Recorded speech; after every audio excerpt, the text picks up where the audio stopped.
There goes a great mountain barrier from northeast to southwest, which divides the greater Swithiod from other kingdoms. South of this mountain ridge it is not far to Turkland, where Odin had great possessions. In those times the Roman chiefs went wide around in the world, subduing to themselves all people.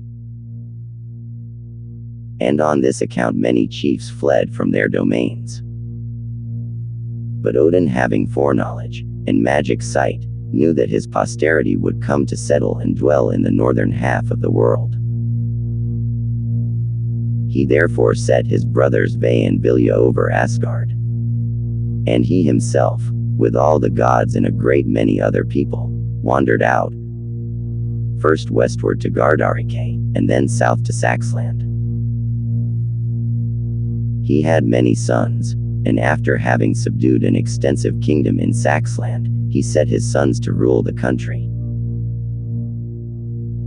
He himself went northwards to the sea, and took up his abode in an island which is called Odin's in Finn.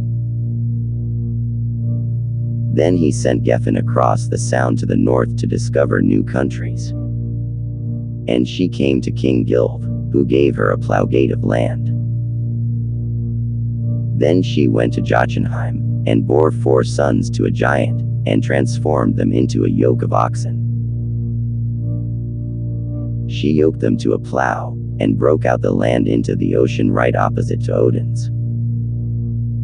This land was called Sealand, and there she afterwards settled and dwelt. Skjold, a son of Odin, married her, and they dwelt at Lidre. Where the plowed land was is a lake or sea called Lodge. In the Swedish land the fjords of Lodge correspond to the Nesses in Sealand. Brage the Old sings thus of it. Gefn from Gilv drove away, to add new land to Denmark's sway, blithe Gefn plowing in the smoke that steamed up from her oxen yoke. 4 heads, 8 forehead stars had they, bright gleaming, as she plowed away, dragging new lands from the deep main to join them to the sweet isles plain. Now when Odin heard that things were in a prosperous condition in the land to the east beside Gilv, he went thither, and Gilv made a peace with him, for Gilv thought he had no strength to oppose the people of Asaland. Odin and Gilv had many tricks and enchantments against each other, but the Asaland people had always the superiority.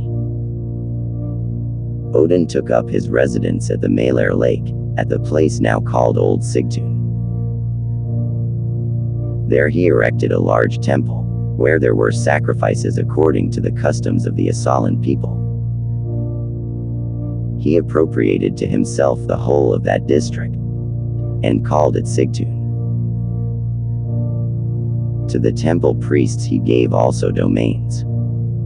Njord dwelt in Nodin, Frey in Uppsal, Heimdall in the Himmelbergs, Thor in Thrudvang, Balder in Breidablik. To all of them he gave good estates.